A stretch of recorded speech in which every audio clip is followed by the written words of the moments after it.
Hello there, ladies and gentlemen, and welcome to episode 65 of Retrotopia. My name's Alan, and today we're doing something a little bit different. I'm going solo, and I am going to rank all of the games that I completed in the year 2024. It amounts to about 63 games. I took to recording all of my wins over the last year and got to a point where I was thinking, well, what the hell do I do with all of this? And it was suggested in the Discord, and apologies if I get this wrong. I think it was Randy Berridge who came up with the idea. If it wasn't, I apologize. If it wasn't, I apologize, but I'm pretty sure it was him who suggested that I do a ranking episode, and I am, of course, a man of the people. So here is your ranking episode. Before I get into all of that, though, of course, I'm going to let you know where to go if you decide you like what you hear. We have a link tree, linktr.ee/retrotopia, where you can find all of our social medias. You can find our YouTube, X, Blue Sky, Twitter, Instagram, Facebook. You can also find our Discord. As mentioned earlier, it's a place you can come and chat to all of us and, discuss just about anything that you can think of. We talk movies, we talk music, we talk, obviously, gaming, as you'd expect. But, there's a little bit of everything in there in our Discord. So why not come along and have a chat with us? We'd love to have you on board. Also, of course, we have our Patreon, which you can join for free over at patreon.com/retrotopia, and you can find all of our extra shows like our monthly discussion podcast Retro Bites, where we talk about some of the news in gaming. We talk about some themes in gaming and just give our opinions on what's going on in the world of gaming. You can also get hold of our quick play episodes, which are literally just as it sounds, very quick single man episodes where we pick a game and talk about it very, very quickly. Just give you a little bump to get through your midweek. Now, should you decide that you want a little bit more and you want to support us just that little bit extra, you can, of course, join our $2 Patreon tier where you get all of the above.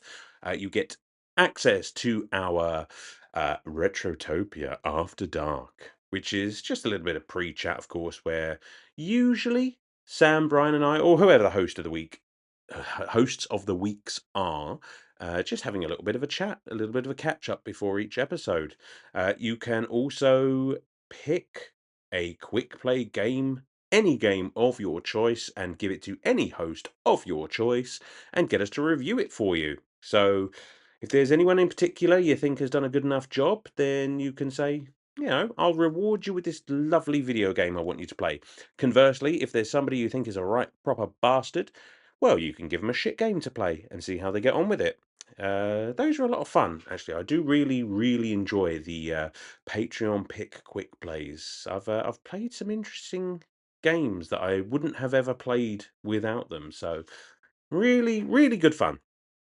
Well, so that's all of the plugs out of the way. Of course, one of the other benefits of being a Patreon member is you get to comment in our 9-bit banter box. And while I may not be culturally elegant, you lot are extremely culturally elegant. So this is the place for you.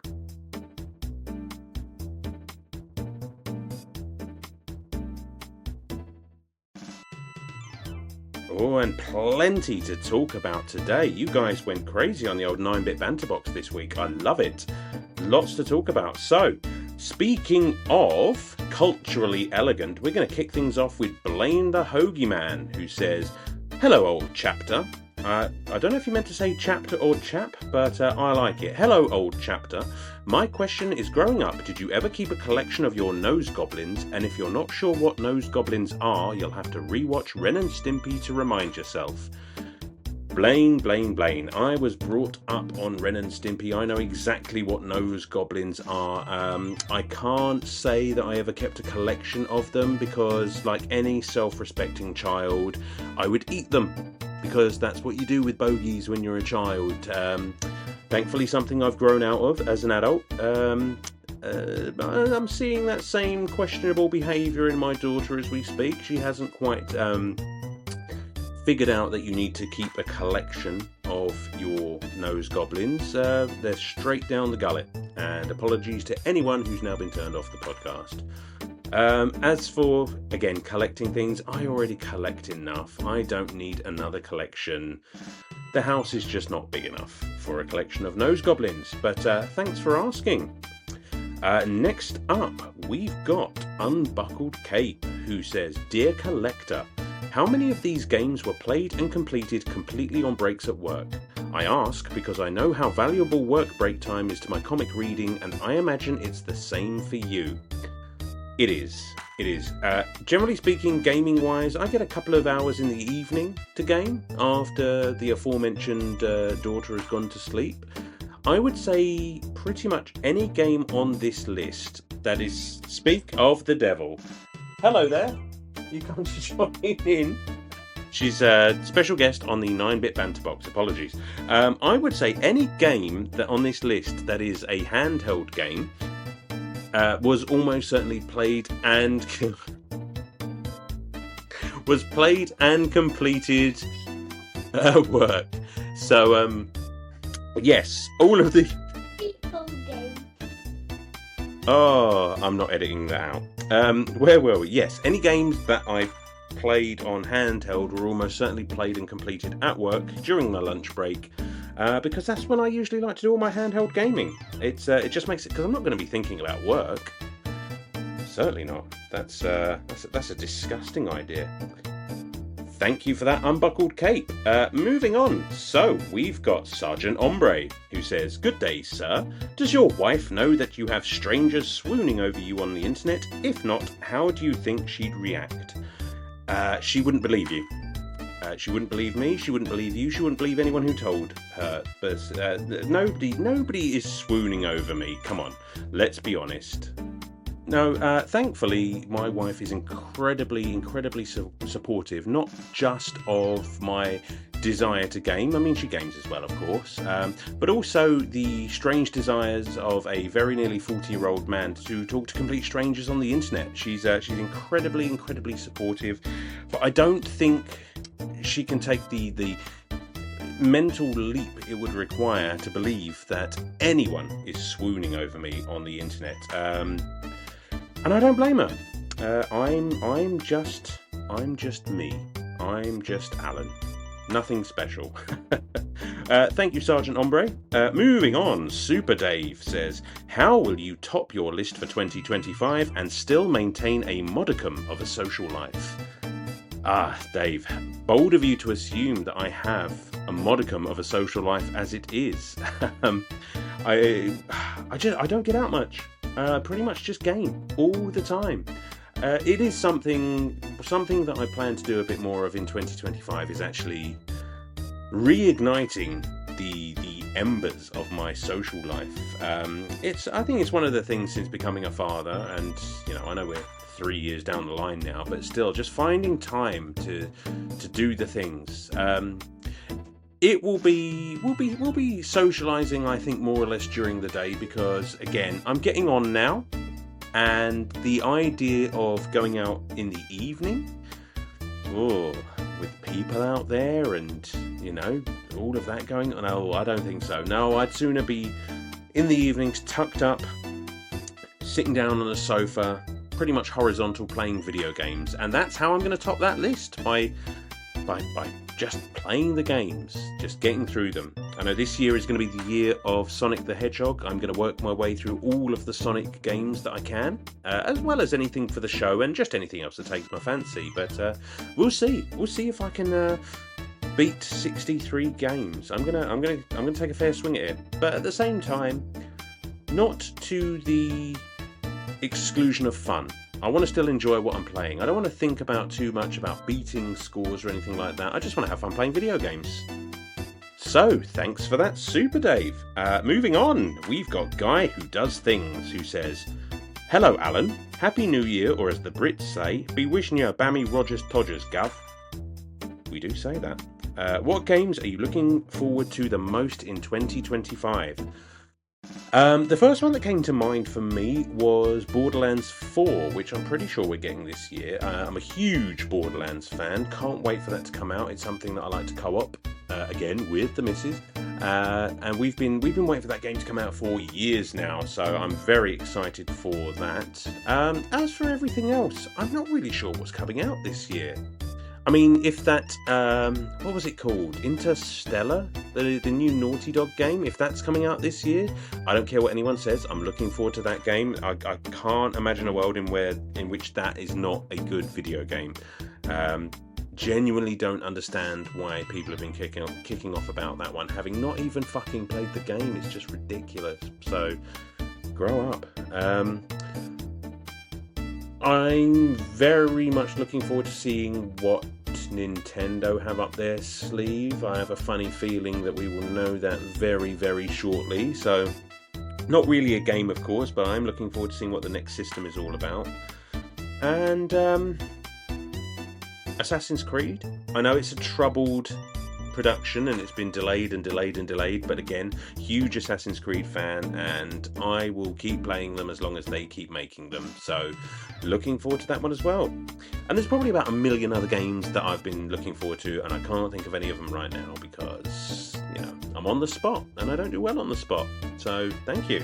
Thanks for that guy who does things. And now finally, now, these have all been fantastic questions, and I've enjoyed every minute of it, but I have to say, if I had to give an award for best question this week, I am giving it to Fallen Snow Kiku. And she says, "Hey there, Alan, what's your favourite episode of Buffy the Vampire Slayer?" Ah, Kiku. This could be an entire podcast in itself. I can only imagine I must have expressed my love of Buffy the Vampire Slayer at some point for you to know to ask me this most important of questions, but I am a die-hard Buffy the Vampire Slayer fan.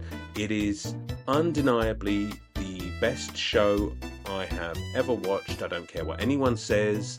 Nostalgically, growing up, I watched this show and it is perfect. So to pick a best episode, that's a question and a half. I could probably give you a best episode from every season, and you know what? I'm not doing a gentleman's interlude, so fuck it. I'm going to give you my favourite episode from every series, and then probably the best episode overall. So I think season 1, it's got to be Angel, right? It's got to be, that's probably the best episode of season 1. The episode called Angel. Great episode, lots of Darla in that episode, and I do appreciate Julie Benz. I think she's absolutely fantastic, and she was brilliant in that series. Series 2, I would probably say, it's got to be Passion. Obviously no spoilers for anyone who hasn't watched it, but that is a hard episode to get through. It is brutal. Season 3 probably has my absolute favourite episode of the series overall. I am a big Season 3 fan. I'm going to cheat and say Graduation Day. If I can say both, Part 1 and Part 2, but if not, then I'll say Graduation Day Part 2, because I still get chills every time that the graduating class of Sunnydale High throws off their robes and literally goes to war, and it is magnificent, fantastic. Series 4, difficult one to pick. Obviously, this is the black sheep of the family. I like this series, but I'm probably going to give it to something like, I don't know, Primeval or Restless. Those last 2 episodes are pretty good. Season 5, it's going to... the best episode is undeniably The Body, right? It's got to be. It's impossible to get through. It's gut-wrenching, but there it is. Series 6, I know we want to say Once More with Feeling. I'm just having a look now. Obviously, the last few episodes are fantastic as well, but I think it's almost certainly going to be Once More with Feeling. Have I missed a serial? Have I missed... Where was Hush? Oh, no, okay. Yep, sorry. Hush is Series 4 best episode. Sorry, going back to that. Absolutely. Series 6, we've Once More with Feeling, and Series 7 is either Conversations with Dead People or Chosen, the final ever episode of Buffy the Vampire Slayer, which to this day I cannot watch without weeping. I don't care who knows it. Wow. That'll do it for the 9-bit banter box, guys. Thank you, Kiku. Thank you, everyone. Thanks for writing in. That was loads of fun, but we have to move on. So, no gentleman's interlude this week because I'm talking enough as it is, and I just don't think it would fit into the episode. No game of the week, naturally. So, what have I been doing? What have I been playing? Well, I've been playing Borderlands 2, still working our way through that. I completed Squirrel with a Gun recently, playing Kingdom Hearts for an upcoming episode of the show. What else? I've still been dabbling with a bit of Harvest Moon on the Game Boy Color, but that's taking some time to get through, and I find I can't play it for very long without getting bored because it's just the same thing over and over and over at the moment. I'm just grinding for money. Um, what else? I beat Sonic CD yesterday, so that is the next game in the series that I've been working through. So what's after that? I think I'll be starting Sonic Chaos on the Master System soon, which I really like that game, so I'm looking forward to that. Um, Nothing big. Pokemon Violet has kind of fallen by the wayside a bit because it's a huge game and I'm just not finding time to play it, but that I'll have to take to work, I reckon. And I don't know, I think that's everything. So, what we're going to do, we're going to do something, we're going to do it a little bit different this time because we do have comments on the episode where we would usually read them here. Instead, what I'm going to do is I'm going to sprinkle these throughout the episode itself. So, whenever I think they fit into the episode, I'll just slip them in between or into the list, and I think we'll do it that way. I think that's going to make for a nice bit of variety. So, without further ado, I've been Alan, thank you for listening, and let's get into my ranking of all 63 games that I completed in the year 2024. Thanks for listening and enjoy the episode.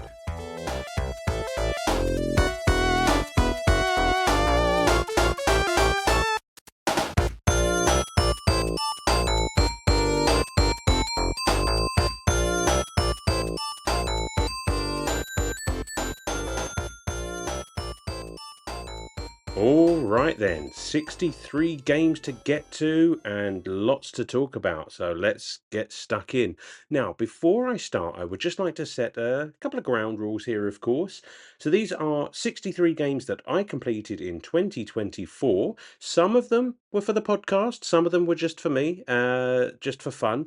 So while there may be some that I gave a ranking on an episode, that doesn't count here because A, I can't remember what I ranked it as, and B, I'm just going with my gut on this lot here. I'm just ranking them by which I'd prefer to play. So, if I gave something a 9 and something a 7 and I've swapped them round here, I don't really care.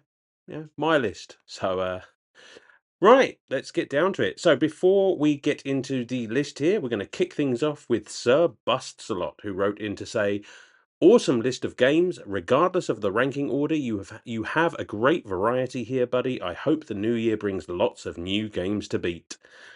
Me too, Sir Busts-a-Lot. Thank you very much. Thank you for the thank you for your approval of the list of games. It is quite a diverse mix. So let's get down to business. Starting with 63. Another World for the Sega Mega Drive. This was known as Out of This World in North America, and it's an action adventure platformer, very similar in style to things like Flashback and I guess the early Prince of Persia games. Just not quite as good as either. I mean, while no game on this list I'll go out of the way to say is completely without merit and completely terrible. This game just relied a lot on some very cheap deaths. The game mechanics were sort of broken. I know it gets a lot of love for what it tried to achieve, and I mean, it is a good looking game for the time, that sort of rotoscoped style. But I'm not adverse to dying on a game over and over and over again, but When you do the same thing over and over again, and only sometimes it works and other times it doesn't, it does get awfully frustrating. So, bottom of the list, number 63, Another World, or if you prefer, Out of This World. 62. Well, now this one stings because at number 62, just one up from bottom, I have put Castlevania The Adventure for the original Game Boy. And it hurts because as you know, I love Castlevania. So to have one this far down on the list feels almost sacrilege. The problem with this is it is a Castlevania game on the Game Boy and is horribly limited by the technology of the time. It's painfully slow. The controls are, if not broken, then fairly close to it, and it just requires a level of precision in platforming that the gameplay and controls makes almost impossible to do correctly. So I God, this took some beating, this game, and I almost certainly will probably not play it ever again. I don't know. Maybe one day if I'm drunk, I'll pop it in and rage again. But felt good to beat it, but not a great game, I'm afraid. Sorry about that, Castlevania. Number 61. And if I'm honest, I felt a little bit cheap about putting this one on the list of games I beat because it is Golf for, again, the original Game Boy. You remember the grey cartridge with Mario taking a swing on the front there. Very, very basic golf simulator, if you can call it that. I am terrible at golf games, if I'm completely honest with you, and this was no different. I mean, I played through all of the different modes that were available, so I consider this game one that I completed. Um, Not to any degree that I would be proud of my standings. Certainly, I'm not going to make it to the big golfing tournament. Yeah, you know the one, the thing with the clubs. Moving on. Number 60 is Alex Kidd in Miracle World for the Sega Master System. And I know there are some of you out there who absolutely adore this game, and I do have huge nostalgic ties to it being the first game I ever played as a child. And it's bright, it's colorful, it sounds great. It's just not a terribly good platformer. It's very slippy, it's very slidey, and that janken mechanic that they have in there for beating the bosses is completely broken unless you know the exact order of things. So to to be on a good run and have it scuppered by the wrong choice of a rock, paper, or scissors just seems a little too on the cheap side for me. Um, Not dead last, of course, because nostalgia saved this one. So there is for the Patreons, there is a quick play somewhere in the archives there if you want to hear all of my thoughts about Alex Kidd in Miracle World, and so go and check it out. Number 59. Now this is probably the first most controversial pick on the list here, because at number 59 I have put Baldur's Gate 2, which I played on the what was it, enhanced editions or whatever they're called on the Nintendo Switch. Um, I know that this game is one of the godfathers of that style of game, the old top-down, I guess, dungeon crawling RPG. I just could not get on with it. Probably more to do with me than anything else. I didn't really know how to set up a party. I got stomped in almost every battle that I got myself into, and I really had to nerf the difficulty on this one just to get through it. So sorry, Baldur's Gate 2, it's probably not you. I think I just don't get that style of game. I mean, there are other Baldur's Gate games higher up on this list, and for good reason, as far as I'm concerned. Maybe you'll disagree with me. Come at me. Let me know. Number 58 is 1080 snowboarding for the N64. bit of a snub to have it this far down on the list. I think we all remember 1080 snowboarding as just being an all-out good time for our N64s. I think this is one of those games that whether it turns up on any of your lists, it's one we've all played. I don't know. It's a fine snowboarding game. I enjoyed it. A bit short, unless you're going for, I guess, all of the high difficulties and things like that. Oh, it's just fun. I like a snowboarding game. I haven't played many of them, but this is one I do rather enjoy. Um, just not enough to get it any higher than 58. At number 57. Now, this is a game that I played exclusively for one of our quick play episodes, and I had no experience with it whatsoever beforehand. It is, of course, Bionic Commando for the original Nintendo Entertainment System. Uh, interesting, interesting platformer. It has a lot of depth considering it could have just been a straightforward platformer. I liked the traversing the map. I liked the different areas that you could go into in whatever order you wanted to do. They did a lot with Bionic Commando. The one, the problem is, while I can see the appeal of the mechanic that you use the arm to swing around the level, I just don't think it was incredibly well implemented. I mean, that lack of being able to jump really hurt this game, in my opinion. It's just, excuse me, choking on my own tea. It's just having to hop over a chest high block by swinging from the rooftop just seemed a little bit excessive. A fun mechanic when you needed to use it, but unfortunately, it just didn't click for me. Um, Number 56 was Dragon Crystal for the Sega Game Gear, and if you've not heard of this one, I don't blame you because neither had I. I picked this up among a few different games for my battery battery munching Game Gear. It's a very early example of a roguelike. Every level is randomized. You have to make your way through a maze, finding different weapons and different power-ups to get further into the game. There are 30 odd levels in there. And yeah, you work your way through, find the magical goblet at the end, and you've completed the game. Sounds easy in principle, but the doing of it is sometimes very simple, sometimes very difficult, depending on the hand you've been dealt. And I'm finding more and more that I think I'm becoming a bit of a roguelike guy. I've played this, which surprisingly I really enjoyed.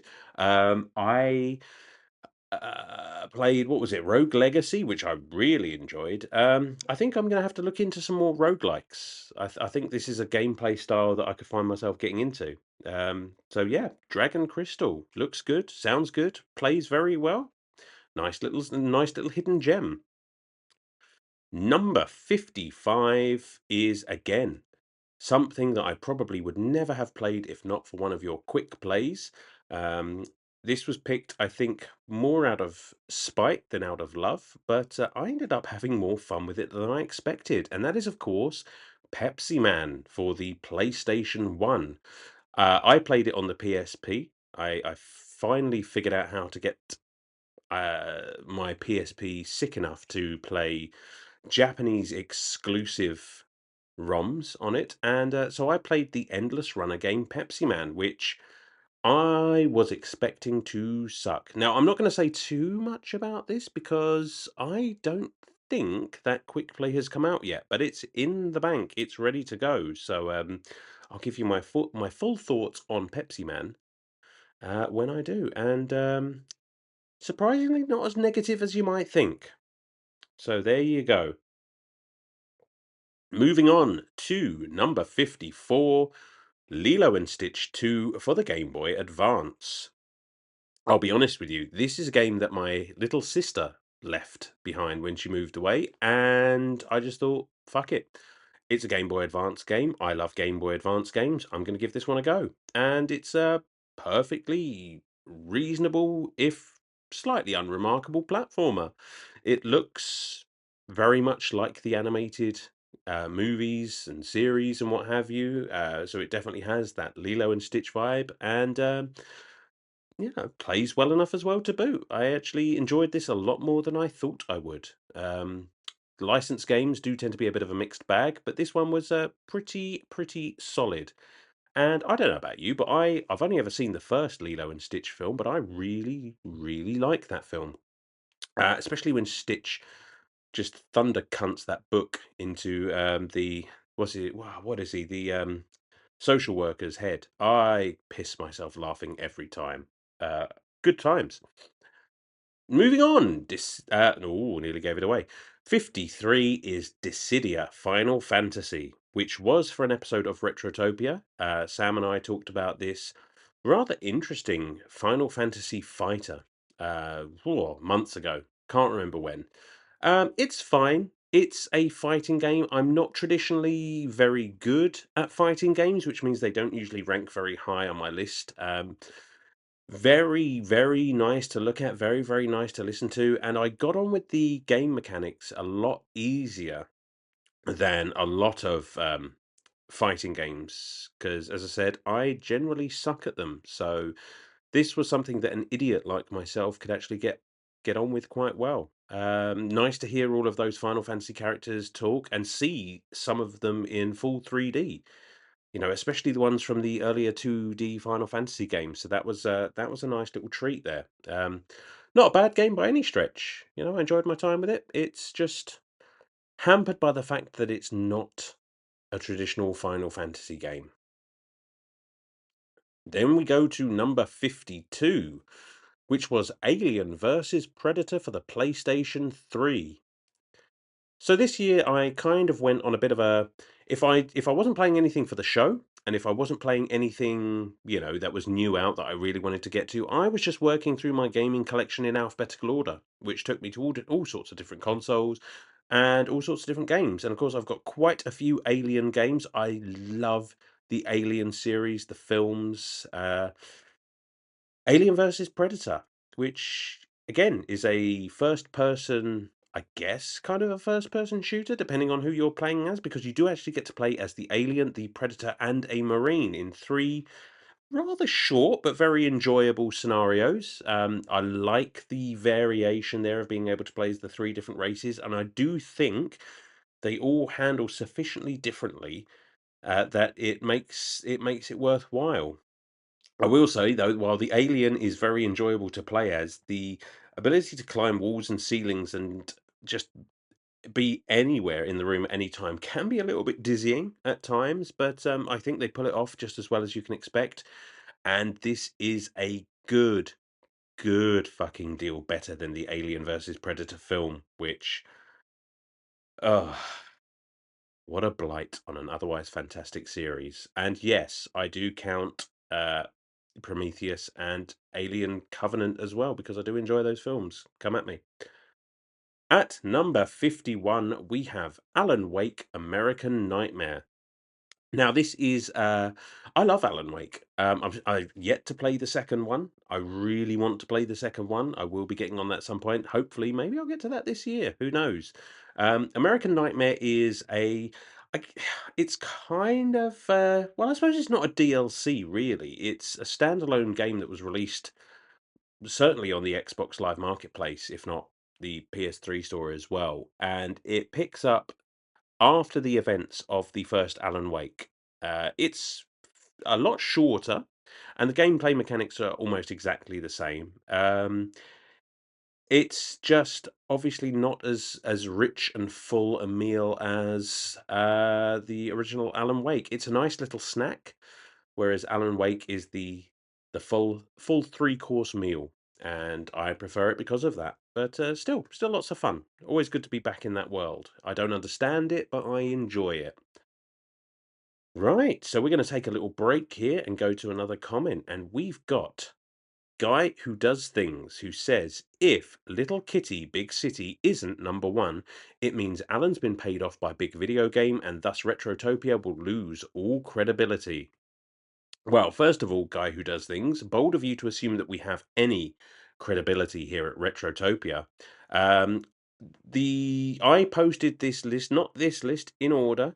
I posted the list of games in completion order on our Patreon, and the patrons were able to comment on any of the games that they saw on the list. So, yes, Little Kitty Big City was one of the games that I completed, and it comes in at number 50.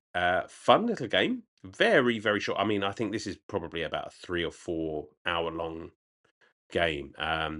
I played it on Game Pass because I like cats. I think they're nature's greatest arseholes, and just being able to roam around a city and fuck with passers-by, it's a lot of fun. Some of the traversal mechanics could use a little bit of work, but very cute, very enjoyable. A nice little palate cleanser between some of the bigger games there. Again, another one that I think has a quick play in the bank. I can't remember what we've talked about. I don't think it's come out yet, but that episode is to come, so I won't spoil too many of my thoughts, more than I already have done anyway. But sorry, guy who does things, did not come in at number one. You can send in your complaints if you like, but I'm afraid I cannot hear you from my new giant yacht that was paid off by Big Video Game.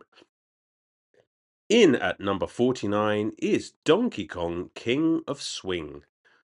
This is for the Game Boy Advance. And again, Game Boy Advance, my favorite handheld console. So a Donkey Kong game on a Game Boy Advance seemed like a slam dunk. And not the game you might expect. I mean, this game, as the title suggests, does focus primarily on that swinging mechanic. So you traverse the areas by triggering Donkey Kong's hands with the shoulder button so you can climb up things. I suppose for those who have played things like Astrobot, you might be familiar with that climbing mechanic, and it's pretty much what this game is exclusively about. And it plays a lot better than that sounds.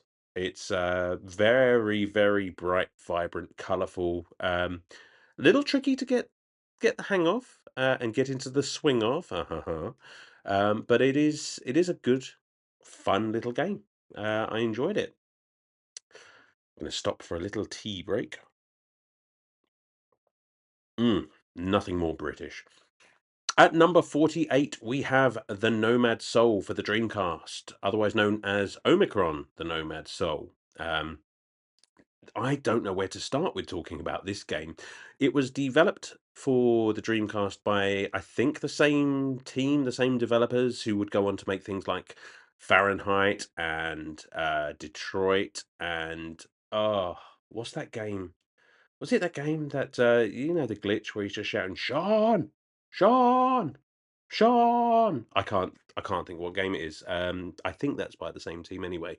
The Nomad Soul is an interesting, I guess, action RPG game where basically you play you. The game is framed around you being sucked into the world of Omicron and inhabiting the body of the character that you're playing. And one of the more interesting mechanics in this game is that the character you are playing as can die, and your soul, i.e., you, the player, can hop into another random character who they each come with their strengths and their weaknesses. So one might be better in fighting, one might be have more health, and that is a fascinating gaming mechanic.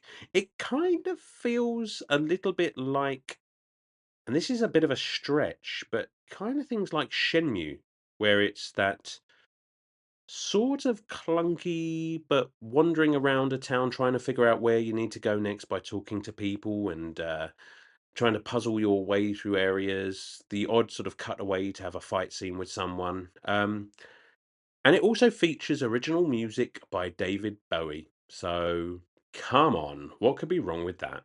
I love a bit of David Bowie, so I'm sure you do as well, because we all do. At number 47 is Grand Theft Auto Liberty City Stories for the PlayStation Portable, the PSP, my beloved PSP. Great game. It's a Grand Theft Auto game. It's set in Liberty City. It plays almost exactly like GTA 3. I mean, what more can I say?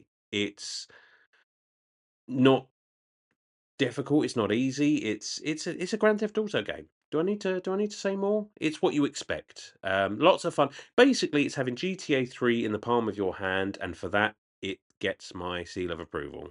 Lots of fun.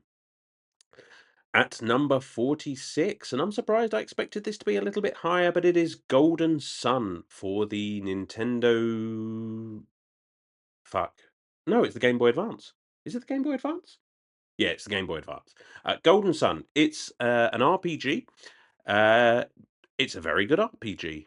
It's no Final Fantasy, certainly, but it does have some interesting mechanics that you can combine different abilities to get other abilities and use those around the world map to unlock different areas. And it's a bit slow to get started, and it's hampered by the fact that it does, spoilers, end rather suddenly because it is part of, I guess, a two-game story. So it's sort of part one and part two, really. Yeah, Golden Sun.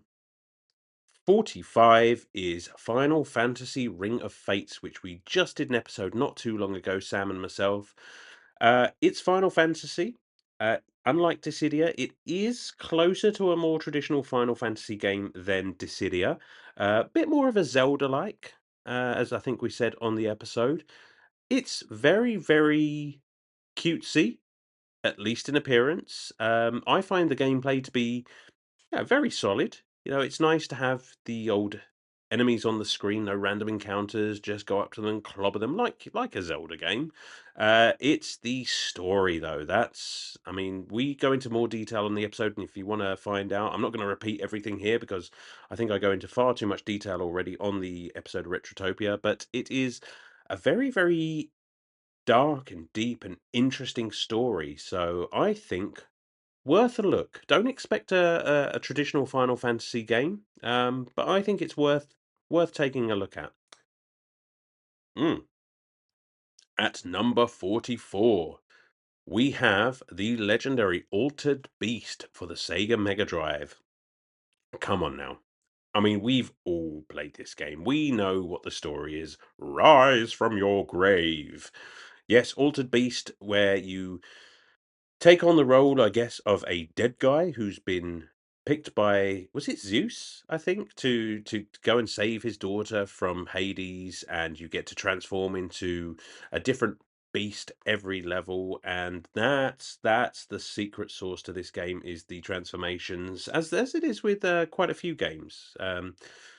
Like it is with Kid Chameleon we talked about just recently. It's, you put a good transformation in a game and you're going to bump it up the list. So, Altered Beast, you get to play as a wolf, a bear, a dragon, another wolf. It's a short game and it's fairly unforgiving, but it's a classic, isn't it? I think everyone who had a Mega Drive or Genesis back in the day, they played Altered Beast. It was a pack-in, I think. So, there you go. At number 43, we have Luigi's Mansion 2 Dark Moon. A good little game, a fun little game. It's Luigi's Mansion. It's not as good as the first one, in my opinion. Again, this is another one that we played for the show, and I enjoyed having some handheld Luigi's Mansion. I enjoyed the gameplay for the most part. It's got all of that Nintendo charm. It's Luigi's Mansion. This definitely would have been higher up my list were it not for that fucking balance beam mechanic that required you to use the controller, the DS itself to balance Luigi, and it took me far too long to figure it out. And even when I did figure it out, it was really fucking difficult because I'm old. I don't want to have to be using my console to move things around. Just let me do it with the D-pad. Ah, sucks being old. But yes, Luigi's Mansion 2, you suffer because of that, and that's why you are number 43. Coming in above it, number 42 is another Mario game. It is Super Mario Land for the original Game Boy. I love this game so much. I know it's maybe a little too divorced from your standard Super Mario game. It is a great, solid, tight platformer. It looks like shit, I'll give you that.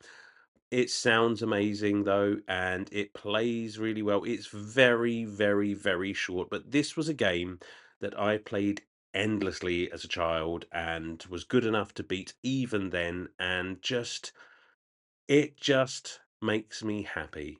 I wish you could be higher than 42 Super Mario Land, but unfortunately, there are several games that are better. But you'll always, always have a place in my heart.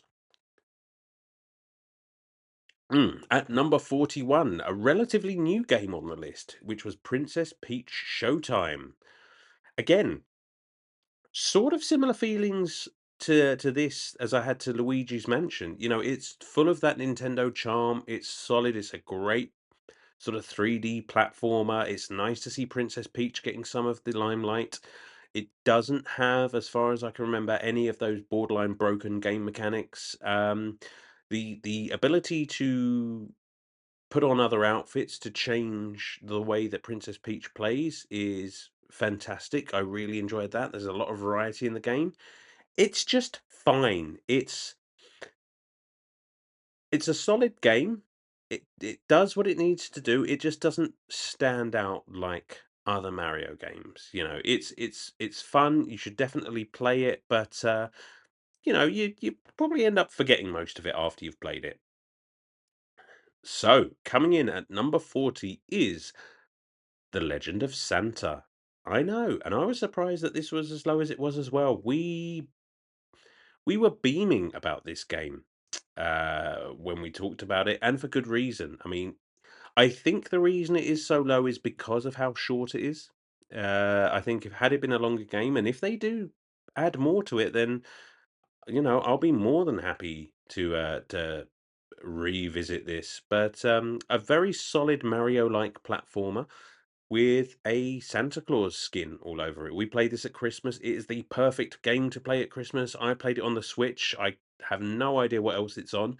Um, it's usually very, very cheap. Um, and yeah, we enjoyed The Legend of Santa, and we think you will too. Give it a go. Give it a go. Number 40, The Legend of Santa. Coming in at number 39 is Earthworm Jim for the Sega Mega Drive. This was a game that I played for a quick play. It was specifically picked because the person who picked it had never beaten the game and had never seen anyone who had beaten the game. Um, Sad little sheltered life. You know who you are. I was challenged that not only did I have to quick play this game, I had to beat it. And boy, oh boy, did it nearly kill me to do it, but I did. And I mean, aside from the difficulty, which frankly is just a byproduct of the time it was released, all games were hard back then. You know they were. Earthworm Jim is a game that is full of wacky ideas, gorgeous to look at, plays very, very well. I mean, it'll kick your ass, but it plays very, very well. And probably this year, my proudest gaming achievement, maybe. Certainly it's up there. Earthworm Jim at number 39. It was groovy. All right. Before we move on, we're going to take another comment, and this time it's from Sharkbite, who says, "Were there any games you just couldn't fit in because of time, or you wasn't able to play?" Oh Lord, Sharkbite, there's probably 100 of them. I mean, I look at the backlog, and we've all got a backlog. You know what I'm talking about. There are plenty of games that you wish you had time to play but don't. But I think specifically, I was hoping to get Assassin's Creed Mirage in, which I probably will play very, very soon. I love the Assassin's Creed games. I know they're basically the same game re-released every year, but I don't care. Keep releasing them. I'll keep playing them. So Assassin's Creed Mirage was definitely one of them. I was dabbling with the idea of another playthrough of my beloved Mass Effect. There just wasn't time. Again, probably one I'll get round to. I play that game every few years. I pop the trilogy in again and play them. And literally just about anything else you could pick off of my list. If I haven't beaten it, then I probably wanted to play it, but just didn't have the time. But 2025 is another year, so we start again. All right, thank you, Sharkbite. So at number 38 is Spyro 2 Season of Flame for the Game Boy Advance. This is a very surprising game. Again, this is due a quick play for a Patreon, and it was picked by a Patreon.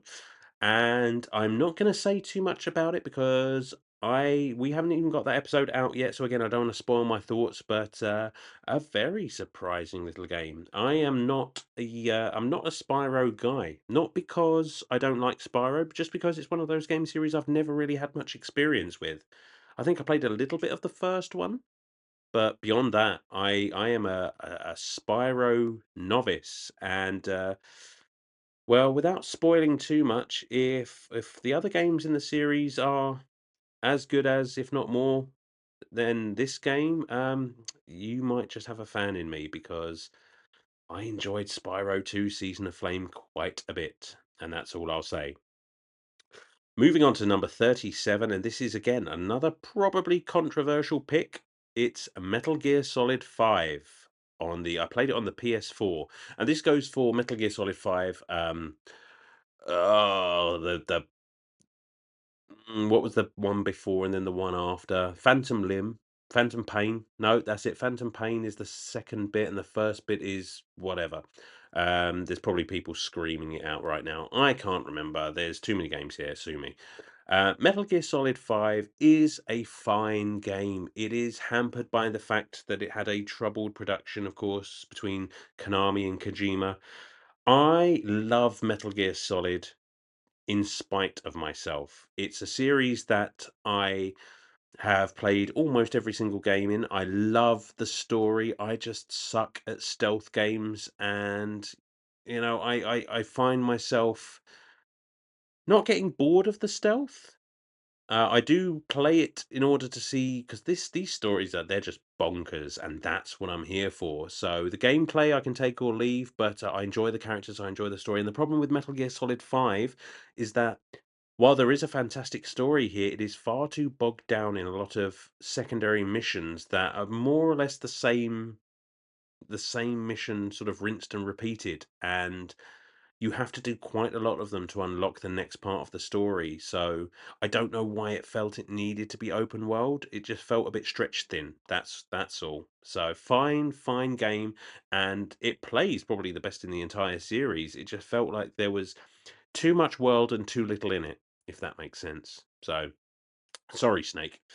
Uh, 36 is Alicia Dragoon for the Sega Mega Drive. Now, this was a surprise to me because I picked up Alicia Dragoon to add to the Mega Drive collection, I suppose, because I kept hearing about how good it was. It was on all of those sort of hidden gem Mega Drive lists. So I just thought, oh, well, it's fairly affordable. I'll add it to the collection. And when I finally got round to playing it, I found a very interesting action platformer. Complete with a good amount of variation. Alicia Dragoon has a variety of different power up spirits, what have you, that you can cycle through, each with a different ability that you can use to attack. And it looks absolutely amazing. It's such a good looking game. Plays really, really well. Um, Again, it's very difficult. It would have been higher, except I just think all the games above here are better. That's all it is. There's nothing really wrong with Alicia Dragoon. At number 35, we have Sonic the Hedgehog 2 for the Master System. I know, 35 Sonic the Hedgehog 2. It was never going to be the Mega Drive version, was it? Sonic the Hedgehog 2 for the Master System. Again, a fine platformer, a little bit floaty. The physics aren't quite as pinned down as a Mega Drive Sonic the Hedgehog. Again, I sort of have a fear of this game, predominantly based on the nearly impossible Game Gear port of it. So as a child, that has sort of ingrained itself into my mind. But I did sneak this one in under the wire, and it's a fine game. It's a good but not great Sonic the Hedgehog game. Um, which leads us to 34, which is Sonic the Hedgehog 1 for the Master System. Kind of a 1A, 1B here on the list, and for all the same reasons. Sonic the Hedgehog 1, I think, plays a little bit better, and I think the levels are slightly more enjoyable, although not much. And the music is absolutely brilliant. Actually, the music is brilliant in both of these Sonic the Hedgehog games, but again, the platforming physics are just not quite. I mean, it's a limitation of the Master System, of course it is. It was never going to be as smooth as the Mega Drive with all of its blast processing and what have you. But they're both fine Sonic the Hedgehog games. They're just not a patch on the Mega Drive trilogy, certainly. Coming in at number 33 is Alwa's Awakening. This is a relatively recent game I played on the Nintendo Switch. It's one of those retro inspired Metroidvania games, and I think yeah, for an 8-bit game, it looks. I mean, obviously, 8-bit, 16-bit, all of those games look fantastic to me. I mean, they will never age. And Alba's Awakening uses that graphical style to beautiful effect. I mean, it is a great looking 8-bit game.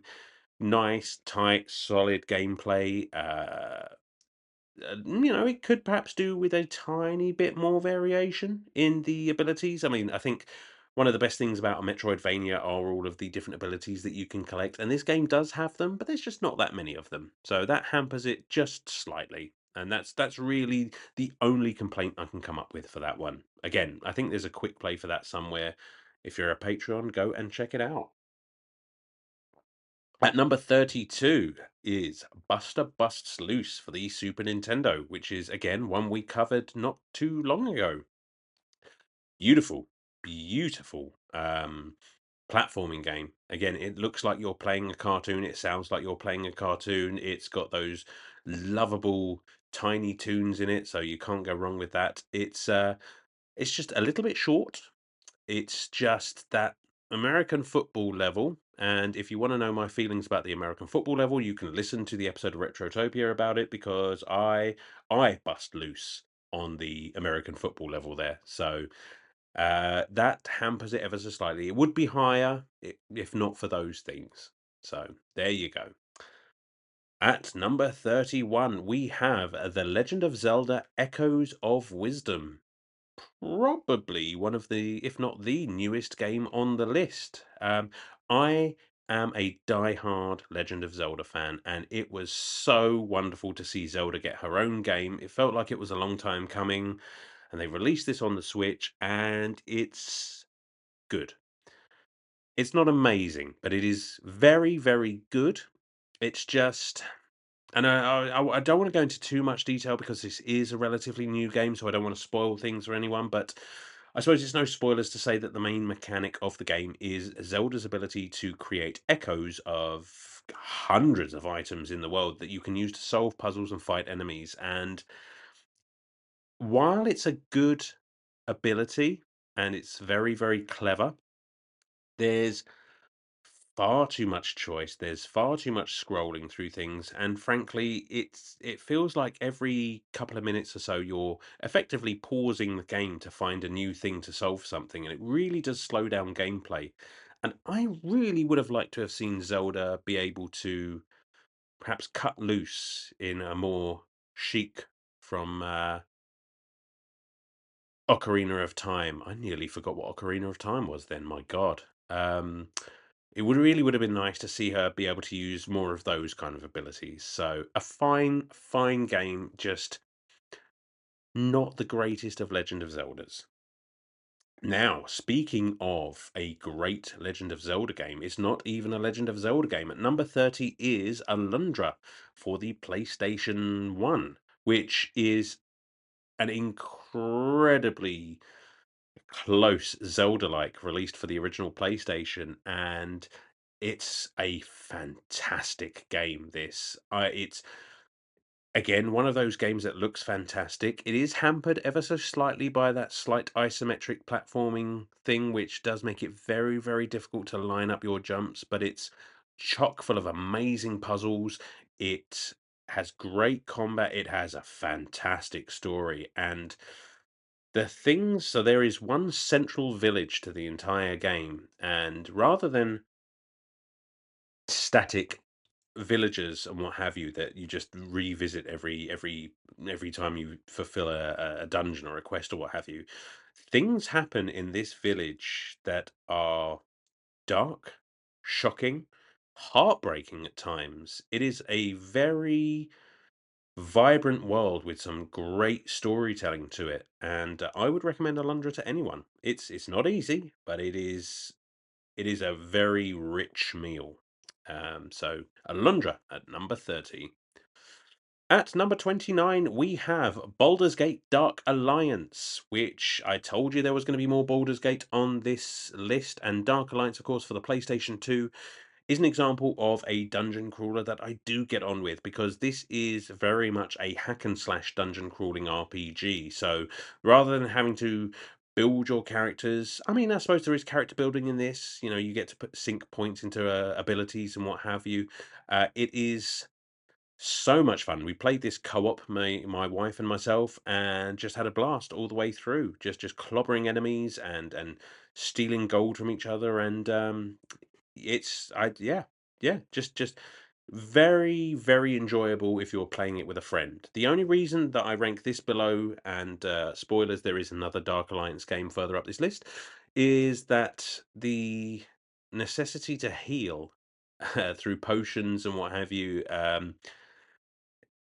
Really did hamper the gameplay somewhat. It felt like you were just trying to heal yourself all the time, and that got a little bit old. But otherwise, a very good game. At number 28, we have Baldur's. No, that was 29. We have Golden Sun: The Lost Age, the second part of the Game Boy Advance Golden Sun duology. The Lost Age was just a better game. A more complete game, of course, because you got the end of the story, so it didn't feel like it left you high and dry halfway through. It was nice. You get to basically play as the quote unquote bad guys from the original Golden Sun game and see their side of the story. I thought the abilities were much better implemented and just overall had a much better time with it. Really, really got lost in the Lost Age. No pun intended. So, no, Golden Sun, The Lost Age at 28. At 27, we've got Baldur's Gate Dark Alliance 2, which I enjoyed again for the PS2 with the wife for all the same reasons as Baldur's Gate Dark Alliance 1. The character classes were just a lot better. We actually had a healer, which took away a lot of the frustrations of the first game and just made the entire thing a lot more enjoyable. So, copy paste Baldur's Gate Dark Alliance and add a healer. At number 26, we have Final Fantasy 13. Final Fantasy 13 for the PlayStation 3. What can I say? It is one of those games that you either love or you hate. And I have to say I loved it. I loved it. I certainly didn't hate it. There are, and I probably will end up doing one of these solo episodes about Final Fantasy 13 sooner rather than later because I don't want all of the information to go out of my head. It's a fine game. It's gorgeous. The music is amazing. I enjoy the gameplay. I enjoy the what? It's not a job system. I can't think of the name of it right now. There is one person here who's screaming it. I can hear you. I can hear you. But yes, you have different roles for each character that you can switch between on the fly, and I thought that was very well implemented and just allowed for a lot of variation. I enjoyed the story. I'm going to leave it at that because, as I say, I'll probably have a lot more to say when I get round to the episode proper. Now, God, this is a lot of talking, and we've still got so many to go. This is going to be a long episode. Before we get into the next one, we've got a comment here from Unbuckled Cape who says, I don't think I've beaten 60 games in my life, let alone in a year. Hell, the only one on this list that I have beaten is Halo Reach. And the reason I've put you there, Cape, is of course because at number 25 is Halo Reach for the, I mean, Xbox 360. I think we played it on God, one of the other Xboxes, I can't remember now. Probably the Series S. Halo Reach. I enjoy Halo. It's I'm not terribly good at first person shooters, but I do enjoy Halo Reach. It's one of the I mean, I have actually soloed it on Legendary, which is again one of my I couldn't do it these days. This was years ago, but it's probably again another one of those gaming achievements that I'm most proud of. Again, another one that I co-opted with the missus, and it's Halo. I mean, is it the best Halo game? I kind of think it is. I think Halo Reach is probably the best, certainly story wise. I think. Well, If you know, you know. But it's a fantastic Halo game, and we enjoyed it very, very much. The problem with Halo is I don't like it quite as much as I like number 24, which is Gears of War. Again, we played it on the Series S, I think. Another one that we co-opted. Gears of War, I just prefer to Halo all day long. You know, the third person view, the absolute ridiculous meat-headed machismo of the of Delta Squad there, the guns that have actual fucking chainsaws on them. What is not to love? Gears of War is an absolutely fantastic series. We're going to be playing through the rest of them as well. Very excited to hear that there's more to come. Gears of War at number 24. At number 23, again for another episode of Retrotopia, is Castlevania Rondo of Blood. An absolutely fantastic example of the original platforming Castlevania genre. I can't fault this at all. It was an absolutely fantastic game. The only problem with it is that I do kind of prefer the sort of Metroidvania style of Castlevania. That's the only reason that this isn't higher up the list. I love the original style of Castlevania. I just prefer things like Symphony of the Night, Aria of Sorrow, that sort of thing. So, Rondo of Blood. At number 22, we have a relatively new game for myself. It's not a new game by any stretch, but I've never played it before, and that is Mega Man X. Truth be told, I think I'm coming to the realization that I am not much of a Mega Man guy. I like them fine. You know, they are good games. I mean, this edges out the Rondo of Blood because it's just the gameplay style of grabbing other weapons and you know the whole Mega Man thing, using the Maverick's weapon against another one, and just that whole figuring out how you're going to work your way through the game. There's just more depth to it, I think. I struggled with it, but it is a fantastic game, and I'm not going to cost it any because I suck at Mega Man. Talking of a game that I sucked at but really enjoyed, at number 21 is Alien Soldier for the Mega Drive. This is a game that I wanted to play for years, ever since seeing screenshots in my UK Sonic the Comics. This game looked absolutely bonkers. The art style is incredibly weird and gross, and if it helps, it's a run and gun shooter made by the same people who make Gunstar Heroes. So if you know, that should tell you everything you need to know about Alien Soldier. It's fast, it's frantic, there's loads of different weapons, the bosses are insane. It's just balls to the wall fun, and I loved it. It took me a while to get through, but I loved it. At number 20, we have, here he is again, Alan Wake, which I played for the Xbox 360. Again, I love Alan Wake. I was very late to the party on this one, but I found the story to be absolutely fantastic. I loved the use of light as a weapon. I just all the references to Stephen King as well. I'm a huge Stephen King fan, so that really, really vibed with me. It's just an all-round great game. And again, I will hopefully at some point get on to playing Alan Wake 2 because I hear that is also fantastic. Mm, that is the coldest cup of tea now. At number 19, we have Donkey Kong Country Tropical Freeze for the Nintendo Switch. It's Donkey Kong again. It's a Donkey Kong platformer. It's hard as fuck. It's beautiful to look at again. I mean, listen, if you fuck up playing a Donkey Kong game, it is all your fault because the gameplay here is tight as a drum, and you can't blame the game for sucking at it. And again, I there were some hair-tearing moments playing this one. I'll give you that, but it's just Donkey Kong. It's a wonderful series, loads of fun to play, and I loved it. Right, before we move on to number 18, Raging Demon would like to say, a nice list, impressive work, mate. Thank you very much, Raging Demon. Um, Short, to the point. I appreciate everything you just said. And the reason I've put you here, Raging Demon, is because I'm pretty sure, and correct me if I'm wrong, I'm pretty sure you're a big Sega guy. So I thought I'd have you working into number 18, which is, of course, Streets of Rage 2. This game should be higher up on the list. Streets of Rage 2 is an absolutely incredible fighting game, beat 'em up game rather. Um, Again, we covered it on Retrotopia. It is, I think, a perfect example of the genre. Tough as nails, just just fun. Just really switch off your brain, pick up a controller, and beat up waves and waves of punks on the mean streets of Rage for the second time, because it's number 2. Moving to number 17, we have, and again, another surprise, this being so low down on the list, and I'm probably going to hear about this from our good man Brian, but it is Super Mario World for the Super Nintendo. Absolutely brilliant game. I remember playing this when I was a child. I couldn't beat it then. I can beat it now, and it's just platforming at its finest. I mean, there's nothing I can say about Super Mario World that hasn't already been said. It's just one of those games. It is just an all-round great platformer. The only reason it's so far down on this list is that there are, I think, other platformers sort of around the time, since the time, that just had a little bit of extra seasoning on it, just set it apart. And one of those games at number 16 was Rocket Knight Adventures. Again, another platformer, and would have been a very bog standard platformer had it not been for the addition of that jetpack.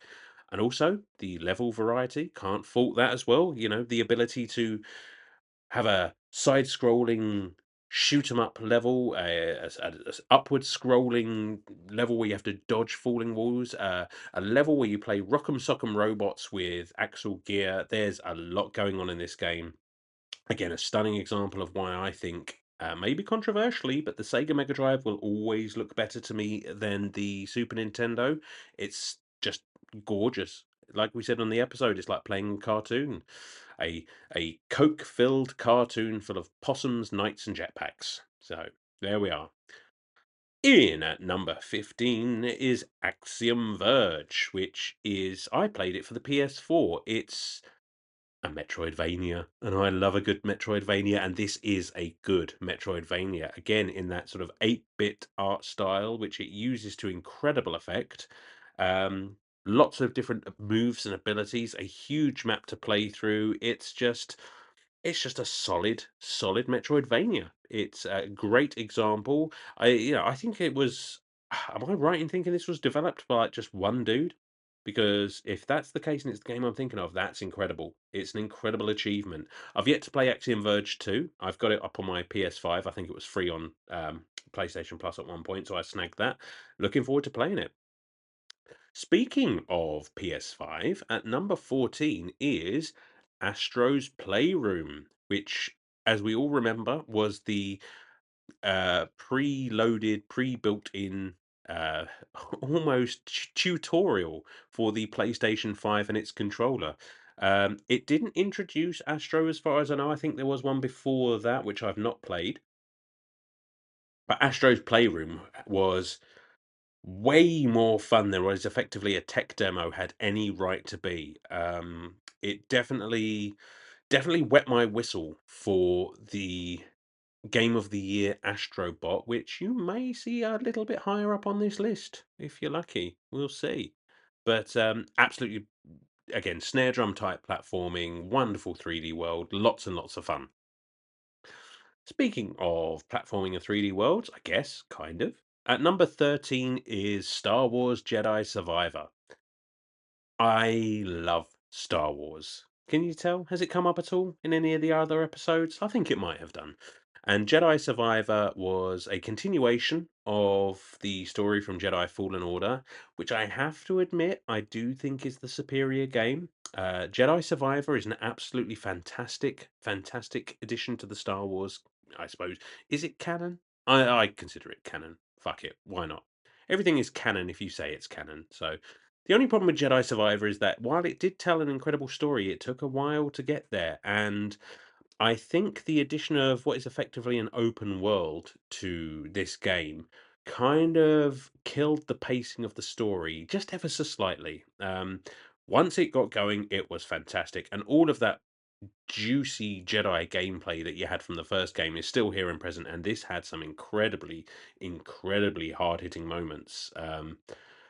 Just not quite as good as Fallen Order, which I think we can all agree. Those who have played it can agree is an incredible Star Wars game. At number 12 is Borderlands, the original Borderlands, which we played on, I think, PlayStation 5. Again, co-oping together. I love Borderlands. If you mention the film, I will kill you. But otherwise, the games I love. I think they're incredible. Just good fun, just good co-op fun, just zany characters, wacky landscapes, more guns than you can shake a stick at, and it's just one of those games we like to just pop on, shut our brains off, maybe have a drink or two, and just slaughter our way through. Still working on Borderlands 2 at the moment, which again we've played before in the past, but we're revisiting a lot of these co-op games. So Borderlands definitely high up on the list, but not quite in the top 10. Now, at number 11, this one surprises even me because at number 11 is the PlayStation hidden gem, the cult classic that is The Legacy of Kain Soul Reaver. How is this not in the top 10? Well, I'll tell you why when we get there, but this is not in the top 10 for a very good reason. Again, go back to the Legacy of Kain Soul Reaver episode. I think I salivated all over this game. It's one that I played. It's one that I've played. God, maybe 10 times or more. I cannot get tired of the voice acting, the pseudo Metroidvania style of 3D gameplay, just the world that it's set in, and the overarching story of the entire Legacy of Kain series is just some of the best I think that's ever been told in gaming. So, Legacy of Kain. Sorry, I'm surprised myself that you weren't in the top 10, but we'll get there. And before we get into the top 10, we are going to go to Big Kid 782, who says, not to put any pressure on you, but there is only one correct choice for top game out of this list. If you do not pick correctly, my membership will self destruct. Looking over this list looks like you had a good year of gaming. Thank you, Big Kid 782. I did have a good year of gaming, and I mean, you said no pressure. I think did you say no pressure? Yeah, not to put any pressure on you.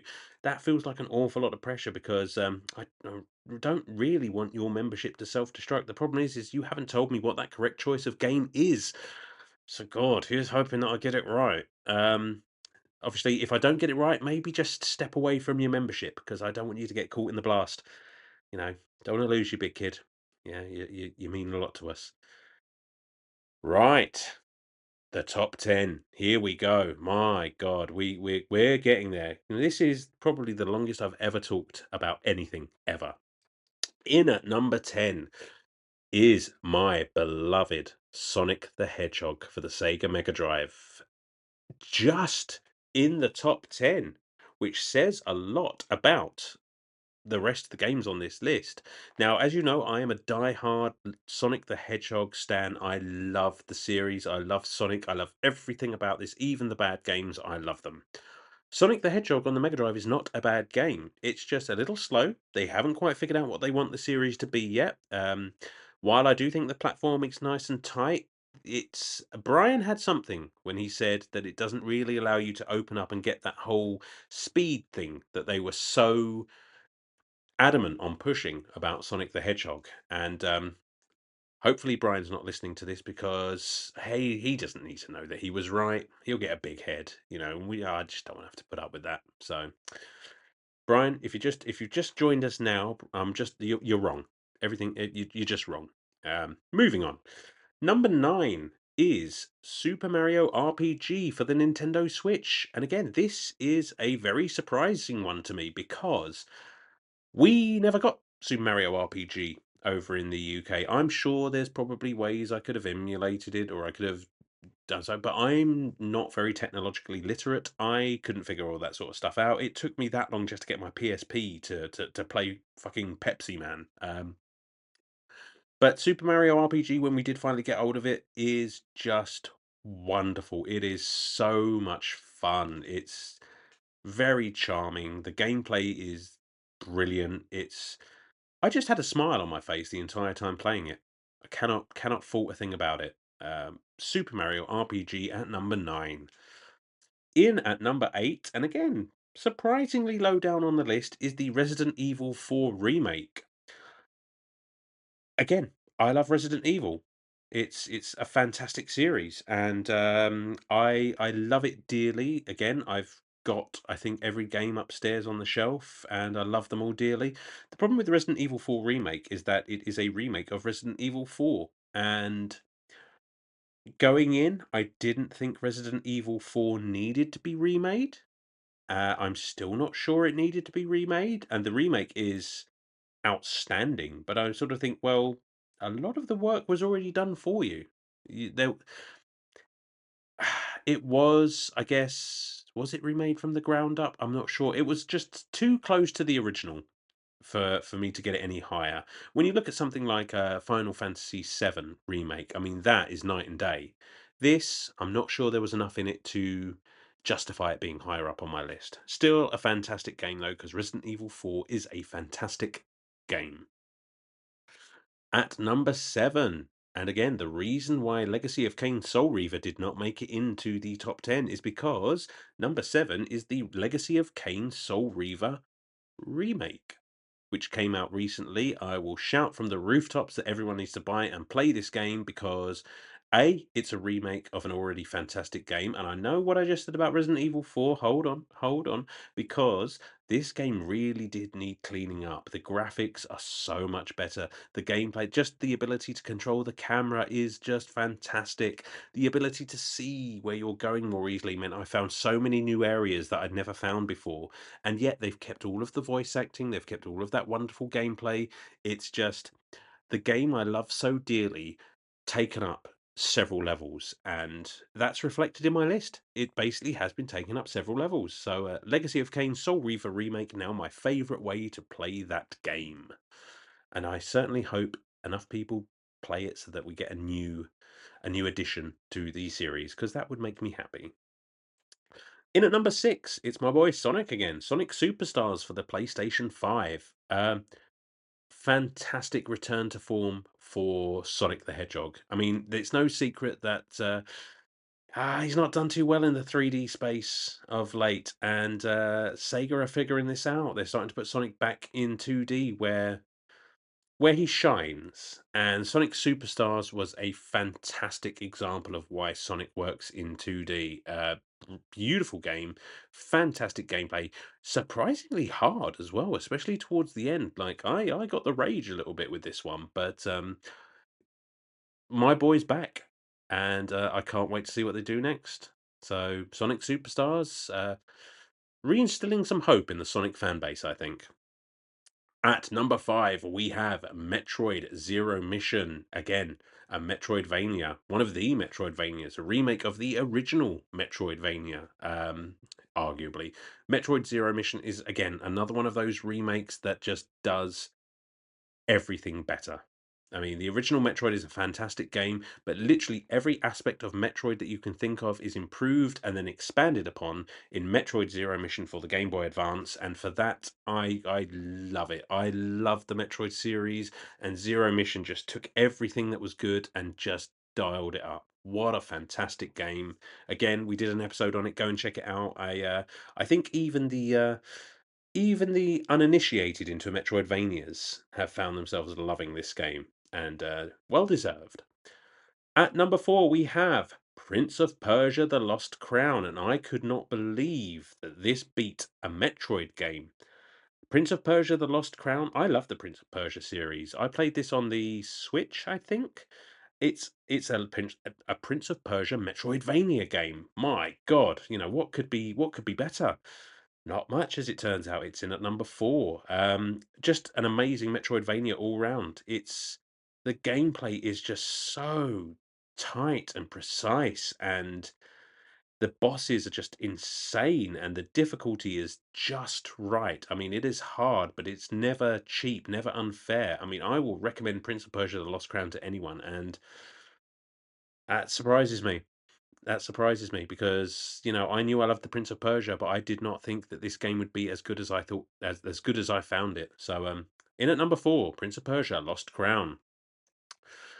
Hang in there, guys. We're almost there. Just before we get to number 3, I'm going to go to Blaine the Hoagie Man, who says, my favorite game I played last year is definitely Astrobot. It's a game with all the fun and charm, and it puts a smile on my face.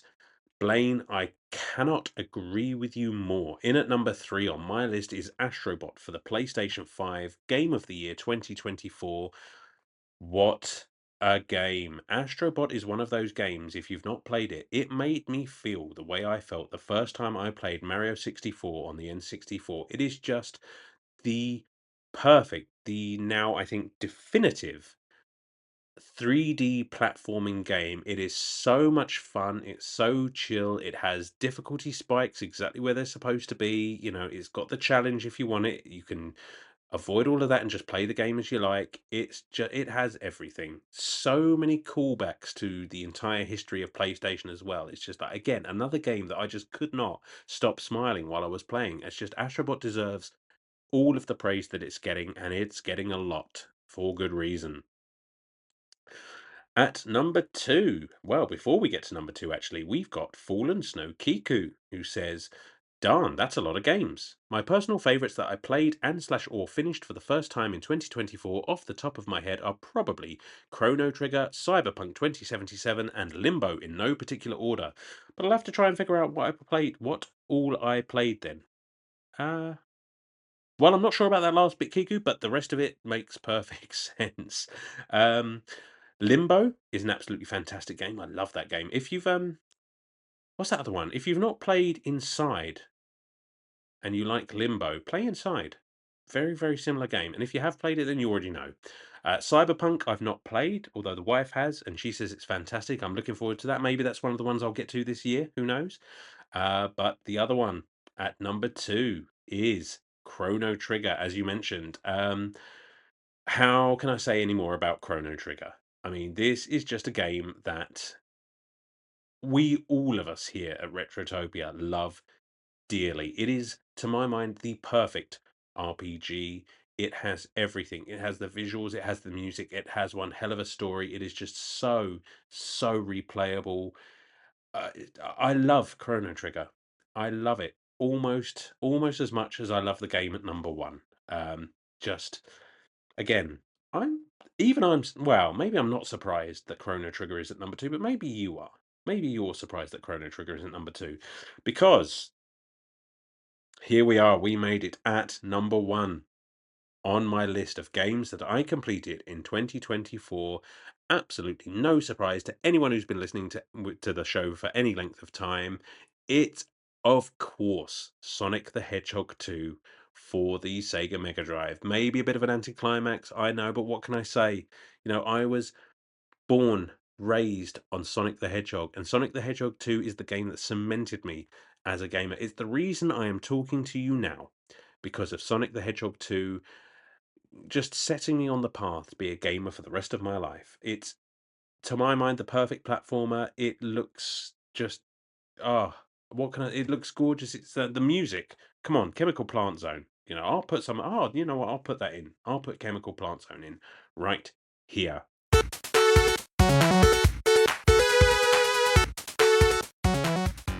Come on, right? I mean, that's just perfect.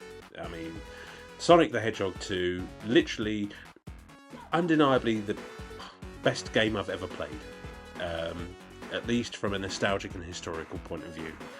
And oh my god, that's gonna do it. That's almost gonna do it. Except we're gonna wrap this episode up with one last question from Randy Berridge, the man who I'm pretty sure is the inspiration for this episode. And Randy says, "Hi Alan, can't wait for the episode. Big fan of a lot of these games and a big fan of you." Ah, I'm a big fan of you as well, Randy. Thank you very much.